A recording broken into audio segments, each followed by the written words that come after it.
Adlaw nga Biyernes karon mga kaigsuunan, petsa 26 sa bulan sa Nobyembre tuig 2021.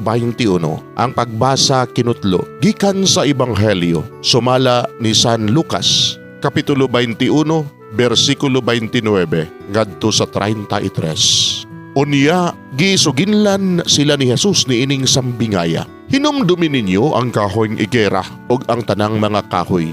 Kung makita ninyo nga manahon na sila, mahibalo kamo, nga duol na ang ting-init. Sa samang paagi, inigkakita ninyo nga mahitabo kining mga butanga. Mahibaluan ninyo nga hapit na maghari ang Dios. Timan ikini, mahitabo kining tanan sa dili pa mga matay ang mga tao nga karon buhi pa. Ang langit ug ang yuta mga hanaw, apan dili gayud mapakyas ang akong gisulti. Mga igsuon ang Ebanghelyo sa Ginoo, daygon ikaw o Kristo.